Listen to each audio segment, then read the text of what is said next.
Ja, nu doet hij het al. Ja. Okay, so welcome and thank you for participating in this interview for the PR and promotion team. We're going to have some questions for you also about the minor and also some personal questions. Yes. But first question we'd like to start with is, how are you? Oh, I'm fine. Okay, great. I'm fine. I'm doing great. Yes. Yes, I'm participating in the program that we developed with Hospitality Consultancy. It's called Creating Happiness. And there, one of the questions we ask is, on a scale from 1 to 10, how happy are you? And I must say I'm a steady 8 and sometimes a 9. And there are also moments that you're feeling a little bit down because of others that I'm concerned about, my children. But most of the time I'm a steady 8 or 9. Okay, well, that's very high, yeah. Yeah. Okay. 50% of happiness is genetic, and I'm an optimistic person, so that helps. Okay, and what was the most important reason for you to participate in our interview?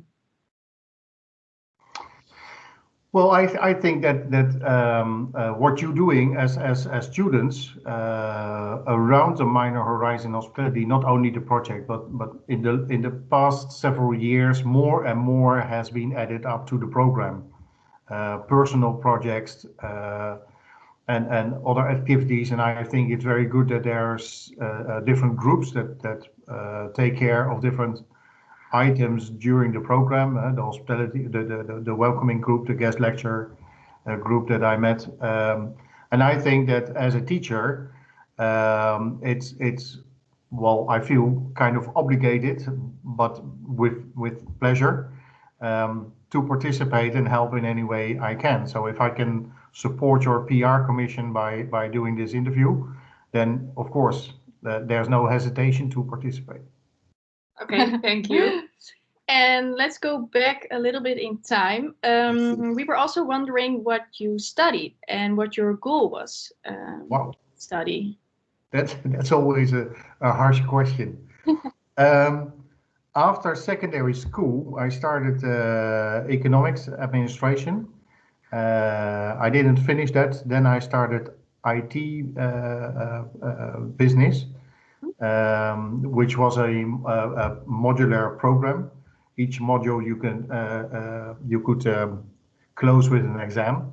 So I passed several exams, but then suddenly I became a teacher in IBM systems. And I was very busy with that, so I didn't finish the study.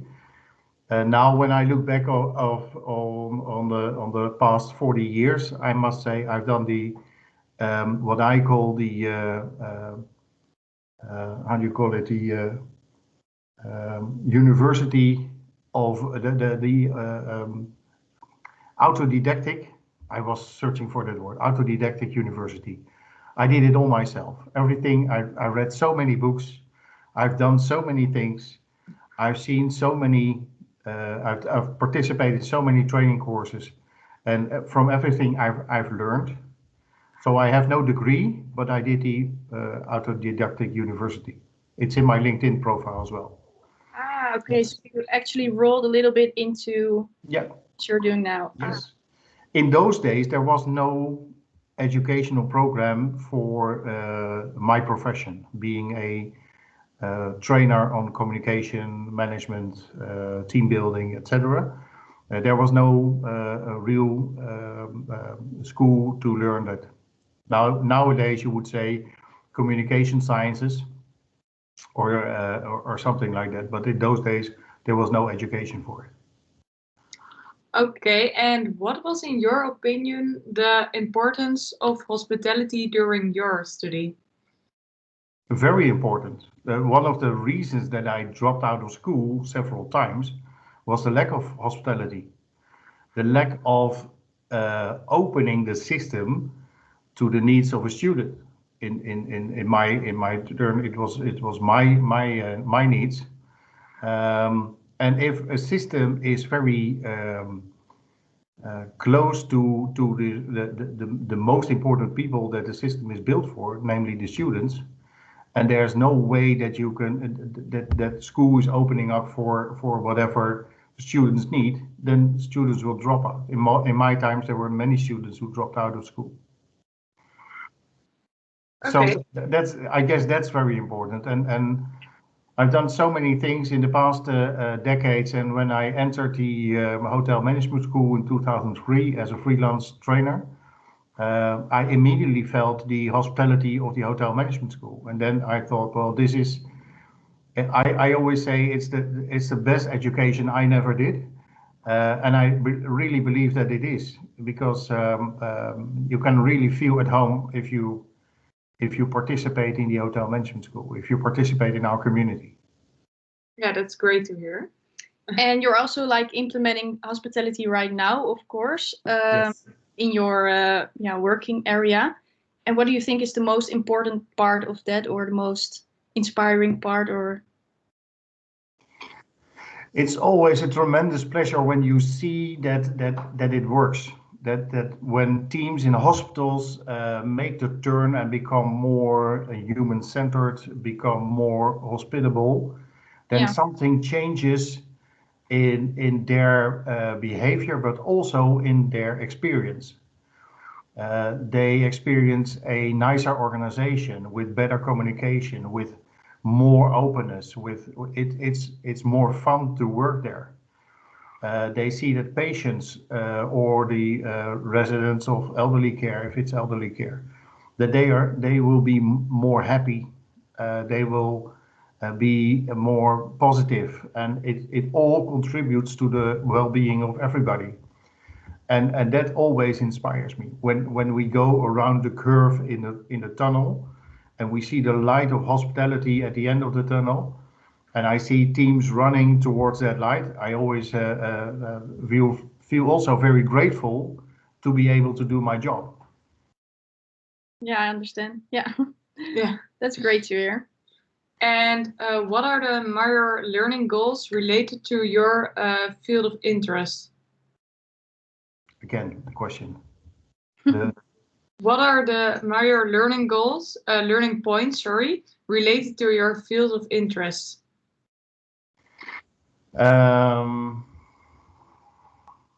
That's a good question. Really, I believe that sometimes it differs from organization to organization. So there are different learning points in every organization, and I see it as a dashboard where you have different knots to turn, and what are the things that I need to change here? What are the strings that I have to draw? What are the movements that I have to make sure that people make the change? It always is different, but there's one triangle that I think is very important, which is the center of our team hospitality consultancy, and that's called our triple H model, where the three H's are for hospitality, happiness, and human touch. And I think that always hospitality comes from happy people. Yeah. The research has shown that if you are looking for loyal customers that are very happy to return to your organization, you don't need to focus on the customers, you need to focus on your employees. If they are happy, they will make the customers come back. So happiness is very important, and the human touch in a world that is more and more digitalizing, in a world where, and now it's because of Corona, the distance between people. But before that, there was also an increasing distance between an organization and its clients. And I think that the human touch, the human attention for your clients, for your guests, for your patients, or whatever, is very important. Yeah. And it costs nothing. It costs nothing. It is just a little bit more attention. Yeah, that's right. Thank you. And when we go back to the minor and the lesson you gave us, what do you think of the minor, Horizons in Hospitality, and what do you think we can learn the most of? Yes. Well, first of all, I'm very pleased that we have this minor. That years ago, when we didn't have this minor, we saw that students who came back from their practical internship and figured out that working in hotels is not their future.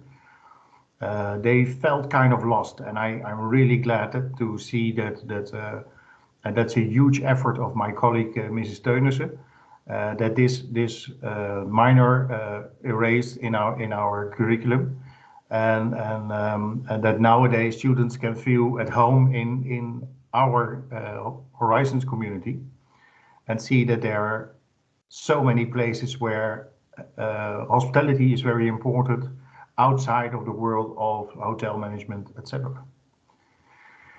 So that I think is very, very good. And I also like the projects that I've seen over the past years coming by, being presented on the final presentation day, which is one of the most inspiring days for me in the whole year. When I can sit online or be present in school and see what you as students, every generation again, have done with the questions that were asked by several organizations. So I'm really pleased with the minor. Yeah, and during the minor, why do you think it is so important to proceed the guest lectures? Because guest lectures, with all regards and respect to my colleagues who are inside school, but guest lectures are always a lecture from someone who has a double connection in school, but also outside of school, also in the world of practice. And therefore, I think that guest lectures are very important in any education. It's very important to not only have teachers who are who are extremely good in the curriculum, but also have guest lecturers from people who have a connection with the outside world. And that is in any study, but especially also in our study. Yeah, get some information about other companies. Yes, yeah. And as we all know, you gave us the lecture online by Teams. But was it like, how did you manage to make it still interesting and still make sure that everything paid attention? Because now everything's online. I can guess that it's a little bit more difficult to give a guest lecture online if you normally just give it in the class or at schools. Yes. Well, I really hope that it was inspiring during the whole program. We have 2.5 hours. When we would be live, we would be in the sprong room, where I can stand in between you, where we can, and suppose that my colleague Sjoerd van Dijk was also there, Sjoerd van Dijk, who has been where you are now. Yeah. That would be very inspiring, and we could tell a lot of stories. We could, instead of go out to breakout rooms or see you in some different sessions, you would sit around tables in the sprong room, and I could go from one table to another. So it would be so much more vibrant to have it real life. But I hope that with not performing in a lecture of 2.5 hours, but in a lecture of 40 minutes, and then separate and work in groups. To the assignment, the business case that I presented, and see how you in a very narrow amount of time can come up with beautiful pitches that is not only inspiring to me or to you, but also that you with the 7 groups inspire each other. Yeah. And I guess that learning is the best learning we can do is learn from each other. And a teacher is, in my opinion, much more a facilitator of the learning process than the one who knows it all and have to share that knowledge with the rest of with the students. So it feels a little bit limited to do it online, but again, as I did last year. I think I succeeded in keeping an inspiring lecture. Yeah, I agree with that. Yeah. Yeah. Thank you. Okay, and why did you choose to start teaching in this minor and not, for example, in another minor like food service or revenue? Well, first of all, because I was asked, uh, and I guess that my expertise as a hospitality consultant is in the same area as where the minor horizons is. Yeah. Yeah. We don't do a lot of projects in food service or in hotel management, but we do a lot of projects in retail, in government, in elderly care, in hospitals, etc. So our projects are very close to the essence of the horizons in hospitality, and that's why I think I was asked, and that's why I want to do this. Yeah. Would food service ask me to do a guest lecture on whatever subject that is within their range, I wouldn't hesitate to do so because I'm always open to guest lectures for students. Yeah, that's great to hear. And for the last, more little bit personal questions, we were also wondering what your favorite project was, or research, or one thing that you did, or I think it's difficult to choose one, but maybe something that will stay in your mind forever. What really impressed you, or what something you really learned from it, for example. Mm-hmm. Well, there's one project in particular that is really and of course when you tell about one, you leave out a lot of others. Yeah. Last weekend, last Sunday, I got an email from David Lelashvili, who is a director of university in Georgia, in the Eastern Europe, and he asked me to do some webinars in the future on hotel services in COVID-19 time and circumstances through webinars or instruction films. The last time I had contact with Mr. Lelashvili was in 2014. And that means he hasn't forgotten me. Yeah. He always know where to find me. I did a project then with Mr. Pinchovsky, which was very inspiring. But the most inspiring, I guess, was my project on Aruba, where the Aruban Tourism Authority has asked us to help increase the level of service on the island. 90% of the people who are working on the island work in tourist industries. So that's the most important aspect of their economy. And we didn't go there to tell them how to do it. We went there I did it together with Maarten Bos. We went there to train the trainers there to come up with a program that was inspiring to the whole tourism sector.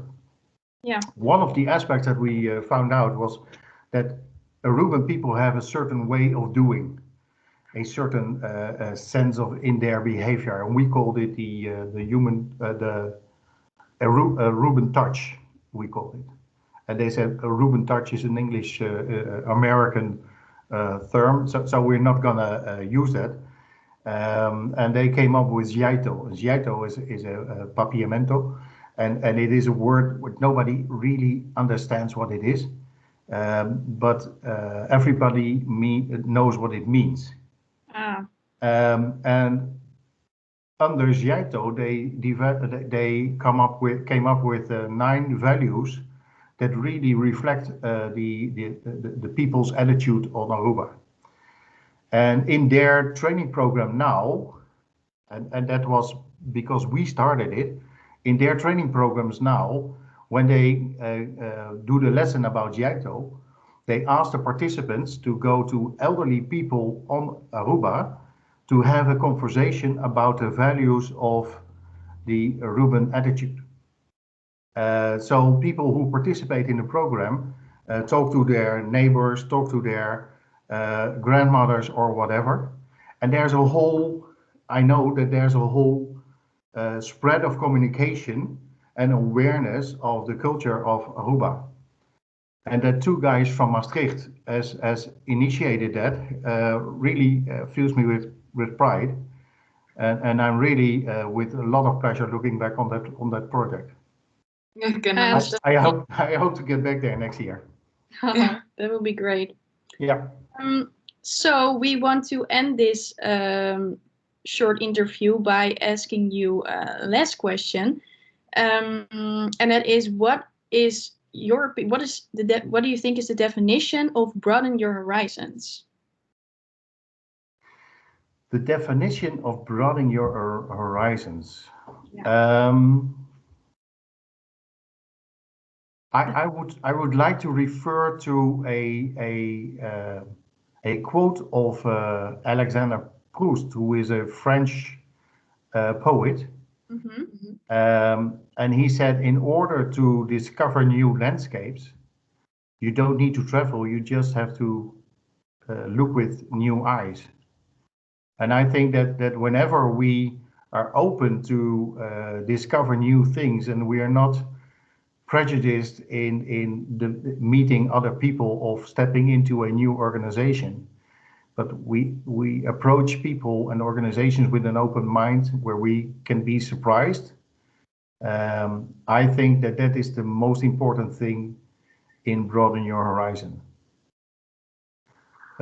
A few years ago, we had the group Bluff, who had a song that started with in English, "How far you go is not related to distance, only to time."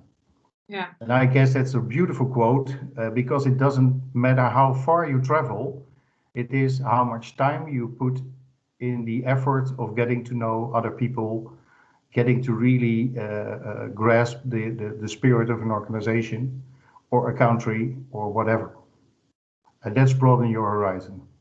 I think that is a beautiful definition. Yeah, a really good one to end it with. Okay. And Thank you very much. yeah. Thank you for the interview and for the opportunity. And have a great day. Yeah. Yes, you too. Thank you. Bye-bye. Bye. Bye.